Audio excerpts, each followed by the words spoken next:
Hi hello ನಮಸ್ಕಾರ ಎಲ್ಲರೂ ಹೇಗಿದ್ದೀರಾ? Welcome back to my YouTube channel.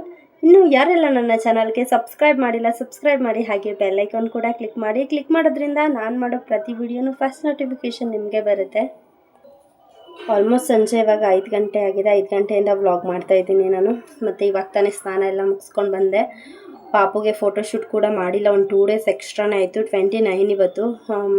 ಇವಾಗ ಅವಳು ರೆಡಿಯಾಗಿದ್ದಾಳೆ, ಮಲಗಿಸಿದ್ದೀನಿ. ಇನ್ನು ನಾನಿವಾಗ ರೆಡಿ ಆಗಬೇಕು. ನಂದೇನಿಲ್ಲ, ಜಸ್ಟ್ ನನ್ನ ಸ್ಕಿನ್ ಕೇರ್ ಮಾಡ್ಕೊಬಿಡೋಣ ಅಂತ ಬಾಡಿ ಲೋಷನ್ ನಾನು ಪಾನ್ಸಿದ್ದು ಅಪ್ಲೈ ಮಾಡ್ತಾಯಿದ್ದೀನಿ. ಇತ್ತೀಚೆಗೆ ಬಾಡಿ ಲೋಷನ್ ಎಲ್ಲ ಯೂಸ್ ಮಾಡ್ತಾಯಿದ್ದೀನಿ.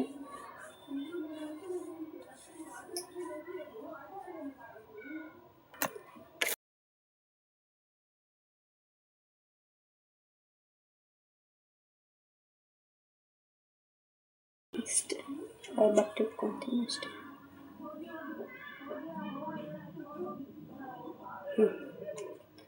ಸದ್ಯಕ್ಕೆ ರೆಡಿ ಆಯಿತು. ಪಾಪು ಏನು ಮಾಡ್ತಾ ಇದ್ದಾಳೆ ನೋಡೋಣ ಬನ್ನಿ.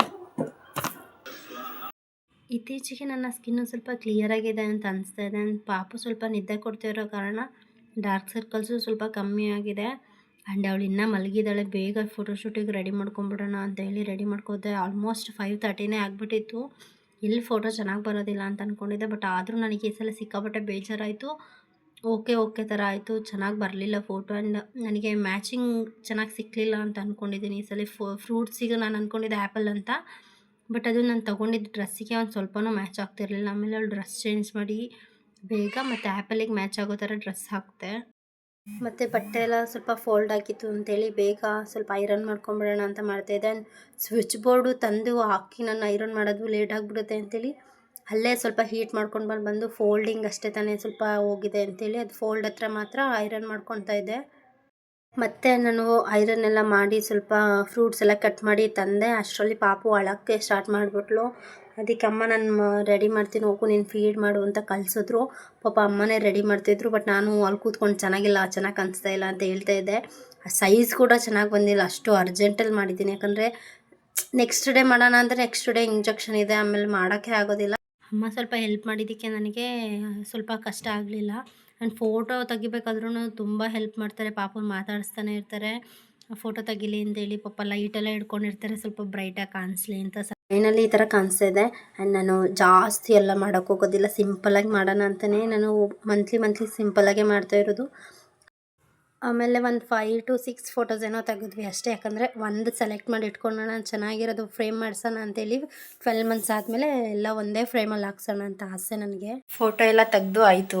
ಇವಾಗ ಆರಾಮಾಗಿ ಒಂದು ಲೋಟ ಕಾಫಿ ಕುಡಿಬೇಕು, ಸಾಕಾಯಿತು, ಬೆವರೇ ಬಂದ್ಬಿಡ್ದು. ಅಷ್ಟು ಸಾಹಸ ಮಾಡಬೇಕು ಬೇಗ ಸಂಜೆ ಬೇರೆ ಆಗೋಯ್ತು. ಇನ್ನು ಫೋಟೋ ಚೆನ್ನಾಗಿ ಬರೋಲ್ಲ ಬೇಗ ಅಂತ ಅಂದ್ಬಿಟ್ಟು ತೆಗೆದೆ. ಬಟ್ ನೋಡೋಣ, ಆದಷ್ಟು ಪರವಾಗಿಲ್ಲ, ಅಷ್ಟು ಚೆನ್ನಾಗೂ ಬಂದಿಲ್ಲ. ಇಟ್ಸ್ ಓಕೆ, ಏನು ಮಾಡೋಕ್ಕಾಗುತ್ತೆ, ಸಂಜೆ ಆಗೋಗಿತ್ತಲ್ವ ಅಂತೇಳಿ ಮಾಡಿದ್ವಿ. ನಾಳೆಗೆ ಅವಳಿಗೆ 3.5 months ಇಂಜೆಕ್ಷನ್ ಇದೆ, ಹೋಗಬೇಕು. ಅಮ್ಮ ಕಾಫಿ ಮಾಡೋ ಅಷ್ಟರಲ್ಲಿ ನಾನು ಪಾಪನ ಫೀಡ್ ಮಾಡಿಸಿ ಮಲಗಿಸಿದ್ದೆ. ಆ್ಯಂಡ್ ಅವರು ಸ್ಟ್ರಾಂಗಾಗಿ ಕಾಫಿ ಮಾಡಿಕೊಟ್ಟಿದ್ರು, ಕುಡಿದ್ಬಿಟ್ಟು ಸ್ವಲ್ಪ ಹೊತ್ತು ರೆಸ್ಟ್ ಮಾಡಿದೆ. ಆ್ಯಂಡ್ ಇತ್ತೀಚೆಗೆ ಸ್ವಲ್ಪ ಸ್ಟ್ರೆಸ್ ತೊಗೊಂಡ್ರೆ ಇಲ್ಲ ಸ್ಟ್ರೆಸ್ ಆದರೆ ನನಗೆ ಯಾಕೋ ತಲೆನೋವು ಬರೋ ಥರ ಆಗ್ತಾಯಿದೆ. ಆ್ಯಂಡ್ ಪಾಪನು ಬಂದಳು ಅಷ್ಟೊತ್ತರಲ್ಲಿ ಟ್ಯೂಷನಿಂದ. ನನ್ನ ಹಸ್ಬೆಂಡ್ ಕರ್ಕೊಂಡು ಬಂದು ಬಿಟ್ಬಿಟ್ಟು ಕೆಲಸ ಇದೆ ಅಂತೇಳಿ ಬೇಗ ಹೋದರು. ಅವಳು ಜುಟ್ಟು ಹಾಕ್ಕೊಂಡಿರೋದಕ್ಕೆ ನೋಡಬೇಡ ಅಮ್ಮ, ನಾನು ವೀಡಿಯೋ ಮಾಡಬೇಡ ಅಂತ ಹೇಳಿ ಅಂತ ಇದ್ಲು, ಆದರೂ ಬಿಡದೆ ಮಾಡಿದೆ. ಆಮೇಲೆ ನನ್ನ ಹಸ್ಬೆಂಡ್ ಊಟ ಮಾಡಿಸ್ಬಿಟ್ಟು ಅವಳಿಗೆ ಬೇಗ ಮಲ್ಕೊಬಿಡ್ತಾಳೆ, ಮಧ್ಯಾಹ್ನ ಮಲಗಿಲ್ಲ ಅಂತೇಳಿ ಹೇಳ್ತಾಯಿದ್ರು. ಆ್ಯಂಡ್ ಊಟ ಮಾಡಿ ಎಲ್ಲ ಮಲ್ಕೊಂಡ್ರು. ಬಟ್ ನನ್ನ ಮಗಳಂತೂ ಇನ್ನೂ ಮಲ್ಕೊಂಡಿರಲಿಲ್ಲ. ಆಲ್ಮೋಸ್ಟ್ 11:51 ಆಗಿಬಿಟ್ಟಿತ್ತು. ಆ್ಯಂಡ್ ಇನ್ನೇನು ಒಂದು 9 minutes ಆದರೆ 12 o'clock. ಆ್ಯಂಡ್ ಇವಾಗ ಮಲ್ಕೊಂಡ್ಳು ಅವಳು. ನಾವು ಮಲ್ಕೋಬೇಕು ಇವಾಗ. ಎದ್ದು ಸ್ವಲ್ಪ ಮತ್ತು ಮುಖ ಎಲ್ಲ ತೊಳ್ಕೊಂಡು ತಿಂಡಿ ತಿನ್ನಬೇಕಿತ್ತು. ಆ್ಯಂಡ್ ಪಾಪನು ಸ್ವಲ್ಪ ಹೋಮ್ವರ್ಕ್ ಬರೀತಾ ಇದ್ಲು. ನಾನು ತಿಂಡಿ ತಿನ್ಕೊಂಬಿಡೋಣ ಅಂತೇಳಿ ತಿಂಡಿ ತಿಂತಾಯಿದ್ದೆ. ತಿಂಡಿ ಎಲ್ಲ ಮುಗಿಸಿ ಕೂತ್ಕೊಂಡಿದ್ದೀವಿ. ಇಂಜೆಕ್ಷನಿಗೆ ಹೋಗಬೇಕು, 10:30ಗೆ ಬರೋಕ್ಕೆ ಹೇಳಿದ್ದಾರೆ. ಇವತ್ತು ಇಬ್ಬರು ಮಕ್ಕಳು ಮಲ್ಕೊಬಿಟ್ರು ಬೇಗ. ಮತ್ತು ಇವಾಗ ಎತ್ಕೊಂಡೋದ್ರೆ ಅರ್ಧ ನಿದ್ದೆಲೆ ಅಳ್ತಾರೆ ಅಂತೇಳಿ ಒಂದು 11 o'clockಗೆ ಹೋದರೆ ಆಯಿತು ಅಂತೇಳಿ ಆರಾಮಾಗಿ ತಿಂಡಿ ಎಲ್ಲ ಮುಗಿಸಿ ಟೀ ಕುಡಿತಾ ಕೂತಿದ್ದೆ. ಆ್ಯಂಡ್ ಟೀ ಕುಡಿದು ತುಂಬ ದಿನ ಆಗಿತ್ತು, ಅದಕ್ಕೆ ಸ್ವಲ್ಪ ಟೀ ಕುಡಿಯೋಣ ಅಂತೇಳಿ ಅನ್ನಿಸ್ತಾ ಇತ್ತು ಅಂತ ಕುಡಿತಾ ಇದ್ದೀನಿ. ಆ್ಯಂಡ್ ಇಬ್ಬರೂ ಈಗ ಚಿಕ್ಕ ಪಾಪನ್ನು ರೆಡಿ ಮಾಡಬೇಕು. ಆ್ಯಂಡ್ ನಾನು ಸ್ವಲ್ಪ ರೆಡಿ ಆಗಬೇಕು. ಸಿಂಪಲಾಗಿ ಡ್ರೆಸ್ ಚೇಂಜ್ ಮಾಡ್ಕೊಂಡು ಹೋಗ್ತೀನಿ. ಇವತ್ತೇನು ಸ್ನಾನ ಇಲ್ಲ, ನಿನ್ನೆ ಸ್ನಾನ ಹಾಕಿತ್ತಲ್ವ. ಸ್ವಲ್ಪ ಪಾಪ ಇತ್ತೀಚೆಗೆ ಸ್ವಲ್ಪ ಸಣ್ಣ ಆಗಿದ್ದಾಳೆ ಅಂತ ನನ್ನ ಪ್ರಕಾರ, ಯಾಕೋ ಗೊತ್ತಿಲ್ಲ. ಹಾಲೆಲ್ಲ ಚೆನ್ನಾಗಿ ಕುಡಿತಾಳೆ, ಆದರೂ ಸ್ವಲ್ಪ ಸಣ್ಣಾಗಿ ಹೋಗಿದ್ದಾಳೆ ಅಂತ ಅನಿಸುತ್ತೆ. ನಾವೇ ಇನ್ನೇನು ಇಂಜೆಕ್ಷನಿಗೆ ಹೋಗ್ಬೇಕು ಅಂದ್ಕೊಂಡ್ವಿ. ಅಷ್ಟರಲ್ಲಿ ನಮ್ಮ ಅತ್ತೆ ಮಾವ ಬಂದರು. ಅವರು ಸ್ವಲ್ಪ ಹೊತ್ತು ಕೂರಿಸಿ ಮಾತಾಡ್ಸ್ಕೊಂಡು ಕಾಫಿ ಎಲ್ಲ ಕುಡ್ದಾದ್ಮೇಲೆ ನಾವು ಇಂಜೆಕ್ಷನಿಗೆ ಹೋಗ್ಬೇಕಿತ್ತಲ್ವ, ಇರಿ ಬರ್ತೀವಿ ಅಂತ ಹೇಳಿದ್ವಿ. ಬಟ್ ಅಮ್ಮ ಅಪ್ಪ ಇಲ್ಲ ಹೊರಡ್ತೀವಿ, ನಾವು ಬರ್ತೀವಿ ಬಿಡಿ, ಇನ್ನೊಂದ್ಸಲಿ ಪರವಾಗಿಲ್ಲ ಇಂಜೆಕ್ಷನ್ ಹಾಕ್ಸ್ಕೊಬರಕ್ಕೆ ಹೋಗಿ ನೀವು ಅಂತೇಳಿ ಹೋದ್ರು. ಅಪ್ಪ ಅಮ್ಮ ಮಾತ್ರ ನಮ್ಮ ಜೊತೆನೇ ಬಂದರು. ನಾನು ಬರ್ತೀನಿ ಬನ್ನಿ ಅಂತ ಹೇಳಿ ಅಲ್ಲಿ ಹೋಗಿ ಇಂಜೆಕ್ಷನ್ ಹಾಕ್ಸೋ ಗಂಟ ತುಂಬ ಲೇಟ್ ಆಗಿಬಿಡುತ್ತೆ ಅಮ್ಮ, ಇರೋಕ್ಕಾಗೋದಿಲ್ಲ. ಬಿಸಿಲು ತುಂಬ, ಕೂತ್ಕೊಳ್ಳೋಕ್ಕೂ ಸಹ ಜಾಗ ಇರೋಲ್ಲ, ಅಷ್ಟು ರಶ್ ಇರ್ತಾರೆ ಅಂಥೇಳಿ ಅಮ್ಮನೂ ಕಳಿಸ್ಬಿಟ್ವಿ ಮನೆಗೆ. ಇಂಜೆಕ್ಷನ್ ಎಲ್ಲ ಆಯಿತು. ಇವಾಗ ಮನೆಗೆ ಹೊರಡ್ತಾ ಇದ್ದೀವಿ. ನನಗಂತೂ ಸಿಕ್ಕಾಬಟ್ಟೆ ಬೇಜಾರಾಯಿತು, ತುಂಬ ಲೇಟ್ ಆಯಿತು. ಆ್ಯಂಡ್ ಆನ್ಲೈನ್ ಎಂಟ್ರಿ ಮಾಡಿಸ್ತಾ ಇದ್ದೆ, ಅಮ್ಮ ಇಂಜೆಕ್ಷನ್ ಹಾಕ್ಸಿದ್ರು. ಪಾಪ ಇಂಜೆಕ್ಷನ್ ಹಾಕ್ಸಿರೋ ಕಡೆ ಎಲ್ಲ ಬ್ಲಡ್ ಬರ್ತಾಯಿತ್ತು, ಏನಕ್ಕೆ ಅಂತ ಗೊತ್ತಿಲ್ಲ. ನನಗಂತೂ ಫುಲ್ ಭಯ ಆಗೋಯಿತು. ಆಮೇಲೆ ಸ್ವಲ್ಪ ಸಮಾಧಾನ ಮಾಡಿಸಿ ಮನೆಗೆ ಕರ್ಕೊಂಡು ಹೋಗ್ತಾಯಿದ್ದೀವಿ. ಇವಾಗ ಪಾಪ ಅನಿಸ್ತಾಯಿತ್ತು ಪಾಪ ಅವಳನ್ನ ನೋಡಿ. ಮನೆಗೆ ಬಂದಮೇಲೆ ನಾನು ವ್ಲಾಗೇ ಮಾಡಲಿಲ್ಲ, ಯಾಕಂದರೆ ಸ್ವಲ್ಪ ಲೈಟಾಗಿ ಪಾಪುಗೆ ಜ್ವರ ಬಂದಿತ್ತು. ಅವಳು ಪೈನಿಗೆ ಅಳ್ತಾ ಇದ್ಲು ಅಂತೇಳಿ ಮತ್ತು ಸ್ವಲ್ಪ ಸಂಜೆ ಮಲ್ಕೊಂಡ್ಳು. ಪಾಪುನ ಟ್ಯೂಷನ್ಗೆ ಕಳಿಸ್ಬೇಕಿತ್ತು ಅಂತೇಳಿ ಕಳಿಸಿ ನಾನು ಸ್ವಲ್ಪ ಕಾಫಿ ಮಾಡ್ಕೊಂಡು ಕುಡಿದೆ. ಆ್ಯಂಡ್ ಇವಾಗ ಸ್ವಲ್ಪ ಮಲಗಿದ್ದಾಳೆ. ಮತ್ತು ನೆಕ್ಸ್ಟ್ ಮಂತ್ ಪಾಪುಗೆ ಕಿವಿ ಚುಚ್ಚಿಸ್ಬೇಕಿತ್ತಲ್ವ ಅಂತೇಳಿ ಓಲೆ ತೊಗೊಬರಕ್ಕೆ ಹೇಳಿದೆ ನನ್ನ ಹಸ್ಬೆಂಡ್ಗೆ.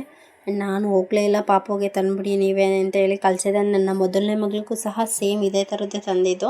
ಆ್ಯಂಡ್ ಇವಳಿಗೂ ಅದೇ ಥರದ್ದೇ ಬೇಕು ಅಂತ ಹೇಳಿದೆ. ಆ್ಯಂಡ್ ಅದನ್ನೇ ತಂದು ಕೊಟ್ಟಿದ್ದಾರೆ. Gold rate day by day ತುಂಬ ಜಾಸ್ತಿ ಆಗ್ತಿದ್ದು ನೋಡಿ ನಾನು ಬೇಗ ತರಿಸ್ಕೊಂಬಿಟ್ಟೆ. ಬಟ್ ನಾನು ತರಿಸಿದ ನಾಳೆ ಅಂತಲೇ ಆಲ್ಮೋಸ್ಟ್ ಇಲ್ಲಿ ತನಕ ಒಂದು 500 ರೂಪೀಸ್ ಕಮ್ಮಿ ಆಗಿದೆ. ಇಟ್ಸ್ ಓಕೆ ಅಂತೇಳಿ ಸುಮ್ಮನೆ. ಇನ್ನೂ ಬೆಳ್ಳಿ ಏನೂ ತಂದಿಲ್ಲ, ತರಬೇಕು. ಆ್ಯಂಡ್ ನಾನು ತರಿಸಿದ ದಿನ ಬಂದು ಆಲ್ಮೋಸ್ಟ್ 11,400 ರೂಪೀಸ್ ಇತ್ತು ಗೋಲ್ಡ್ ರೇಟು. ಆ್ಯಂಡ್ ಇದು ಓಲೆ ಬಂದು 1 ಗ್ರಾಮ್ ಮೇಲೆ 80 ಮಿಲಿ ಏನೋ ಇತ್ತು. ನನ್ನ ಮೊದಲನೇ ಮಗಳಿಗೂ ಅಷ್ಟೇ ಮಾಡಿಸಿದ್ದು. 1 ಗ್ರಾಮ್ ಮೇಲೆ 80-90 ಮಿಲಿ ಅಷ್ಟೇ ಇತ್ತು. ಬಟ್ ಅವಳು 5 ಇಯರ್ಸ್ ಆದರೂ ಇನ್ನೂ ಜೋಪಾನವಾಗಿ ಇಟ್ಕೊಂಡಿದ್ದಾಳೆ. ಓಲೆ ಒಂದು ಸ್ವಲ್ಪನೂ ಹಾಳು ಮಾಡ್ಕೊಂಡಿಲ್ಲ ಅಂತ. ಅದು GST ಎಲ್ಲ ಆ್ಯಡ್ ಆಗಿ 30,500 ರೂಪೀಸ್ ಏನೋ ಆಗಿತ್ತು. ಆ್ಯಂಡ್ ಇನ್ನು ಸದ್ಯಕ್ಕೆ ಇದು ತರ್ಸಾಯ್ತಲ್ಲ ಅಂತೇಳಿ ತೆಗೆದಿಟ್ವಿ. ಸದ್ಯಕ್ಕೆ ಈ ವ್ಲಾಗ್ನ ನಾನು ಇಲ್ಲಿಗೆ ಎಂಡ್ ಮಾಡ್ತಾಯಿದ್ದೀನಿ. ಈ ವ್ಲಾಗ್ ಯಾರಿಗೆಲ್ಲ ಇಷ್ಟ ಆಯಿತು ಲೈಕ್ ಮಾಡಿ, ಶೇರ್ ಮಾಡಿ, ಆ್ಯಂಡ್ ಸಬ್ಸ್ಕ್ರೈಬ್ ಮಾಡಿ. ಆ್ಯಂಡ್ ಇನ್ನೊಂದು ಹೊಸ ವ್ಲಾಗ್ ಜೊತೆ ನಿಮ್ಮ ಮುಂದೆ ಬರ್ತೀನಿ. ಅಲ್ಲಿ ತನಕ ಬಾಯ್.